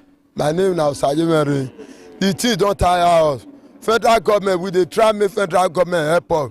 We don't go many stations. Police they use us till they do jeje for almost 20 years. Almost 16 years plus now. We not get far, we not get anything. Me as I dey so my pikin dey school. I don't see money, I don't see anything. Even my nya, they go root am, chop am. We go spend money, police go use us do nyanga like say we don't know where to do. I beg, we dey beg, make federal government, state government, may help us. Check our insult for our body. Now we call arrest cow. Now we call arrest cow. Make them help us. But we put her here because make them go carry. We don't want put her for it's so law. Make law not call us. That is why we don't need fight. We don't need fight. We don't need fight. We don't need fight. We don't want put our hand for federal government law. I bet make federal government help us to state government, House of Assembly, House of Rep. I bet make them help us. Make the airport check our son and then we be one Nigeria. Are we not one Nigeria again? Are we not one Nigeria? Thank you. However, many Nigerians don't investigate. Cow business na big business. I would chop meat for Nigeria. However, you see all these boys so, not be they get cow. All these young boys not be they get the cow. Now they pay them to make sure say that they carry them from bush to the feed them. But however, this cow now don't encroach enter people land, farmland, different kind of land. And the people say they don't talk. This is a clear testimony. The community people, they arrest all these cow come this big compound. Say they don't want this cow again. Say who get cow? Alaji we get cow, come carry your cow. But who give them permission to take enter the community? Okay, may I see you? Okay, you be farmer. I'm a farmer, co-farmer. How? Wetin make una arrest all this cow? Since let me say 10 years now. Like 10 years now, we not get farm. Now suffering, now they enter. So they come reach our own house. Now we say this one where we did so. They want to push us come up our community, and all those herdsmen, and they are ready to push us come up our community. That's why we rise up. We write to DSS, police, SS, commissioner police, AIG, and even immigration office. We went to. As I'm telling you now, myself, I don't have farm. Even since, let me say 4 years, come now, I don't have farm. I will borrow loan. I will borrow loan to do my farm. I will go and look for another way to pay the loan. Like this year now, the thing have over us. We are in trouble in all those herdsmen, especially the one. So we want federal government to come out and the state government, local government to come out, and all those people, they all of them know. We don't want this cow again for our community. But this is our community now. Farm. Our land, our farmland, the 8th community. We don't need this cow. Waiting they happen. Now only God know. Because they don't kick my cow, they don't pass 100 cow. Well, I swear, we don't be around the cow. They don't kill people, they don't kill my boy. The boy where they did they here, all of we don't stay. I swear. The boy where they kill here and the cow where they kill here. Well, now only God know. Now only God know. We will not first catch any Cambodian way they here. Where there's this place. If we get what we go to do the work, these people don't know if we control this cow bring here. That's why they do kidnap. That's why they do kidnap. Why they go leave these people go carrying cow go? They say una cow enter their farm, chop their food, their yam, their cassava, their everything. Then this one all na lie they talk. Na lie they talk. Na lie. Where we dey no farm no dey that place. Now wallahi na only so bush dey. No farm.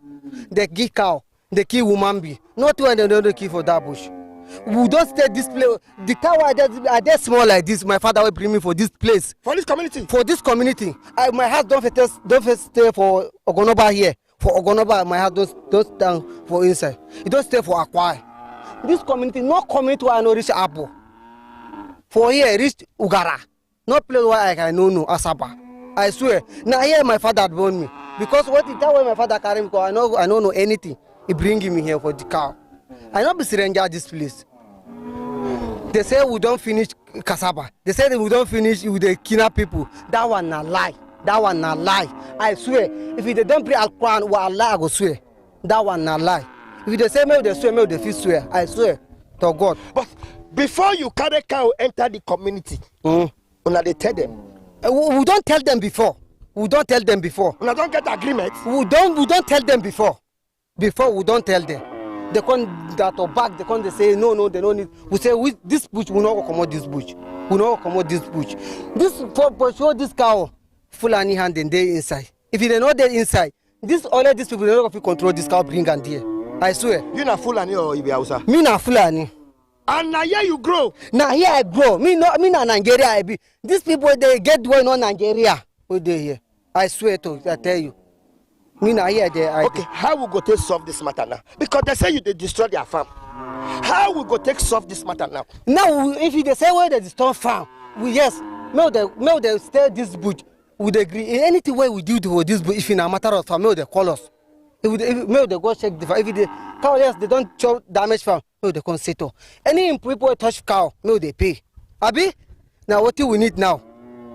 Peace. Now peace we need now. Okay, now peace we need. Now peace we need. If your cow chop any farm, you pay. It will go pay. Any people kill cow, you go pay. Then they kill your cow. They kill her. No be small. I be me I show you.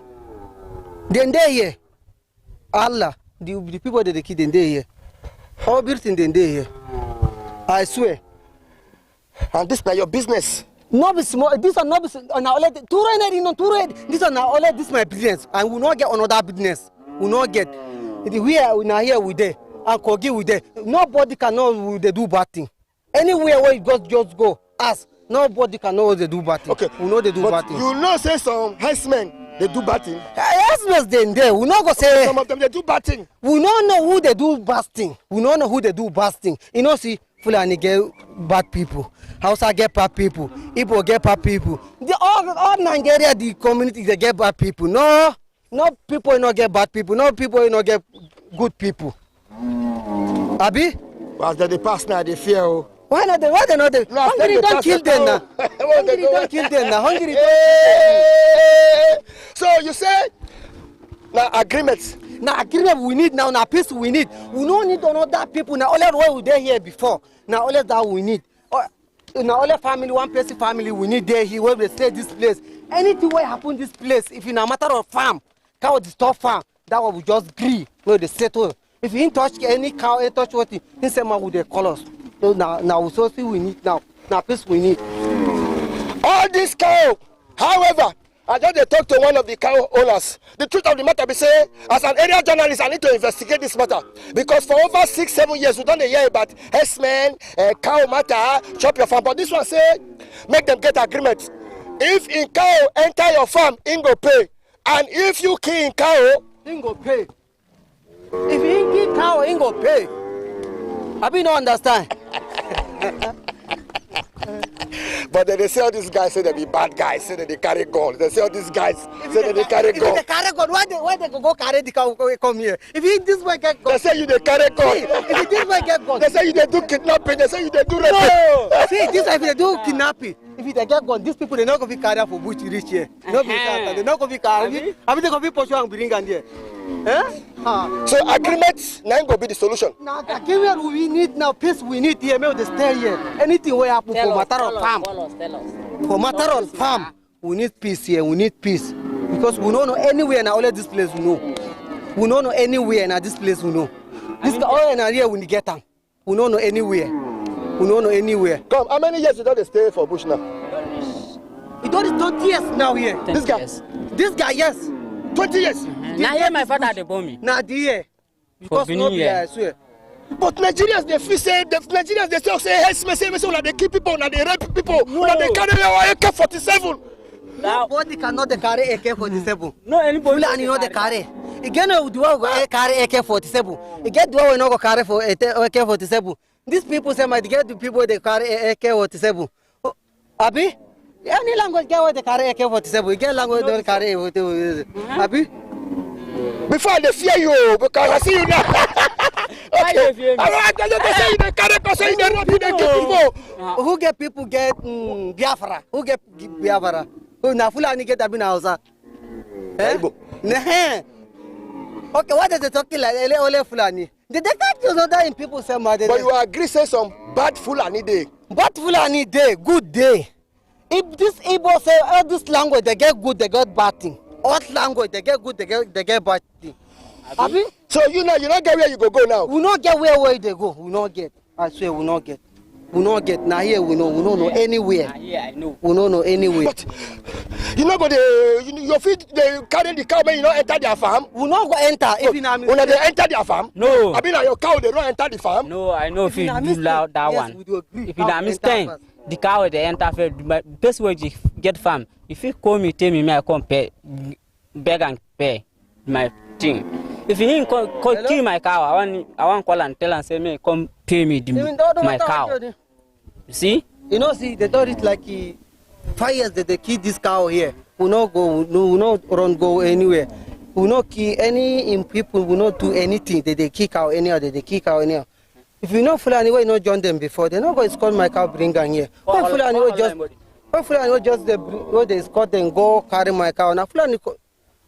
John they made the Scott cow. If you not be Fulani John, they're not going to breed this cow here. However, they say they won't give you your cow. Everybody cow make una carry una cow. They come out right now. Say they go open the gate. You carry your cow. They say they open gate. They carry my cow. They come out because this bush we not go feel labor because this bush we need that. We not peace we need. If they say well, no say this bush where will they go? We not get play where will they go? We not peace we need. Now peace I beg. Now peace me they beg them. Now peace we need. What we need this place? We don't need everything. We now only that we need. But you feel they control the cow may not enter their farm. Yes, we don't agree. If in a matter of farm, that one no problem. I swear, no, that one no problem. Okay. Come. But you agree that say they don't release your cow for you now. Wait now, see now they don't release your cow for you now. Yes. May you carry your cow go now. Come out here. But not to your no, cow. Come out for this gate. No, come out for this gate. But yes. Now here we know. Now here we know. Now here we know. What's your name? My name is Nadagori. You come here. They do. Best way kill you cow, 100 cow, 200 cow. You not doing anything. No be peace we need in it. Because this thing cow now what you go find what you go shop for inside. Clear it for me, make a pass. No go pass. No, I won't pass. Can I go Make a pass. I'll go outside. Thank you, Thank you. Thank you. Cameraman, where you go? Hey,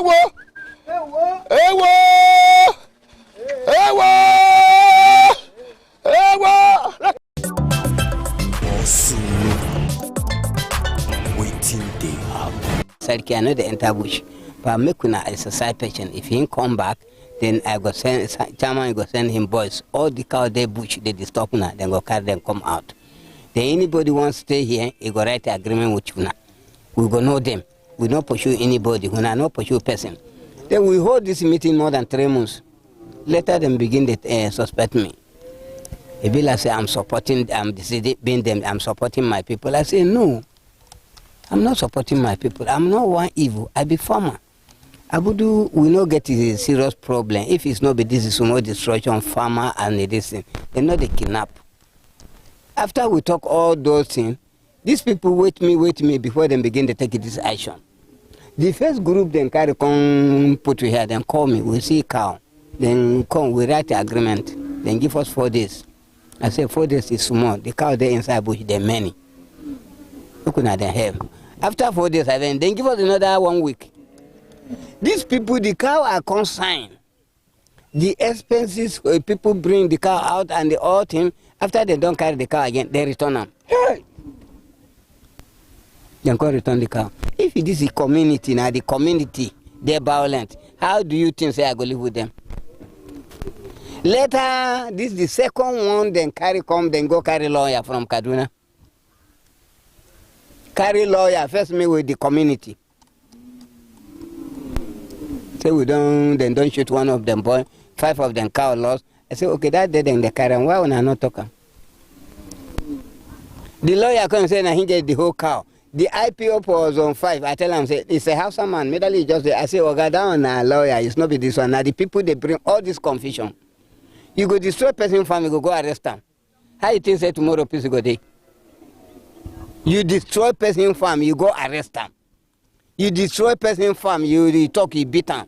How do you think say the peace? Eh? You mean say all this cow now we enter Ugoneki Uvena, they not tell them before they carry enter. Then even we the Fulanis, representative Oriomo and this local government, we don't know about them. Before talking even the Uguneki. Later them begin the lawyer that say get the people then they settle for this community. The community say make him come point the people. Make it the lawyer come point the people. Till now they never come point the people. The time then carry the right petition against us to zone 5. After the reach there, the assistant the Oga Kwata. Now he read the letter. He read the book. He confused. You see this one? Now then go this one you see, now then go carry lawyer. Now then they cause the whole confusion with that fat boy. Yes, now so Oga now he make you see all here with nobody know and then don't plead. Anybody want to stay with them, making correct agreement. Anything happen for them bush. They'll come meet them. Make it come, then go come meet them. Then nobody agree come. Okay, how they go allow cow inside them bush? The wife not go farm, they not go farm, they not know who get a cow. If they get problem, they don't know who they go meet. That would make the community take this action, then call me. I support them. They know they do something like that. Somebody will come for your house, come hide. You know, get rest of mind, now you be landlord. How do you see look at that campus progressor? But you talk to me, so Saraki, are they very so? But you know, say Nigerians they complain about people when they carry cows, say cow they destroy their farm. Then they destroy the farm. But we have stubborn people. It's not only this cow now. Not the cow the whole local government get. Now only here cow they. We have a stubborn ones. We have the one they know they even say if you talk now, then go bring a lawyer for you. Huh? They're ready to come kill you for house. Maybe make all will get a bad name. Some of the carcass of Nigeria, not be Fulanis. If say na so the first Fulani then they behave. If Fulani then for take them granted. The beginning of Fulani, anybody from the Buhari, Chagari, them up na Fulani. If any politician come out now, we the support them. You want borrow money, you want make it where you want go. Now we they support you. But Fulani, but now the Fulani don't change. Can't change. People can't they fear. That's the problem we have. That's the problem we have. Yesterday I no go pray. I did this community to show so all the Igbo make you know this here. What thing they happen for north and farmers and this thing. I make you see I they follow them day and night. Hi. You know see my age. I supposed to begin to follow this. I supposed to send the people go judge the matter. It's not be me go inside bush. By all you, if you watch, are you trying to say now some bad Fulanis now they give you a bad name? Nah, be the problem. Oh, now other people from other countries will enter Nigeria. No, it's the bad one. It's there inside. It's not be the people there outside Nigeria. We deal with them. Anybody say it's outside and it's forming fake language. We deal with them. Some of our children are stubborn. Hey! You cannot come begin to talk say outside Nigeria all is within us. It's within us. At least as you all this ITV and all this thing they do this thing, please. We are pleading. All this bad one at least make una help us. Now help we they look for government. Not be say one person will come spoil our name. One person will come destroy the relationship, the indigenous and the Fulanis. Not be everybody bad. Before you come Edo, like how many years Fulanis don't they stay this Edo? Before I come Edo, at least I met a Fulani here. And I see leading Fulani for Edo. I work with the NMPC, IDSS, Oko, my head office is there, Oko, this thing.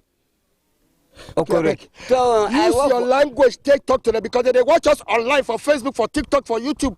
Nigerians they vex. Tell them make them take them easy. Thank you very much. Maybe on bandiraɓe ga Allah ga annabijo. Ko moye ga Allah tayima ko duniyaaru ndu joɗoɗen jam. Joho nyama non duniyaaru ko nyamata. Ɗum ɗon fi ɗum woɗa. Ɗum nodde caloɗon. Ɗum noddi on calake. Nden mbiyon ɗum yiɗi ɗum joɗo jam. A hocoy nawol maɗa a wari hay a imminani duniyaaru hankali. Ga Allah tayima ko da. Wuro moɗon nyamay. On jahay makaranta nden garon imminon duniyaaru ɗuman ɗo. Gari moɗon to gonɗon joɗaki jam. To joɗiɗon ma joɗaki jam. Bandireɓe moɗon joɗaki jam. Ga Allah min toro on fulɓe. Ɗum baɗe plaku. Nani hi plaku ni. Ga Allah taymake.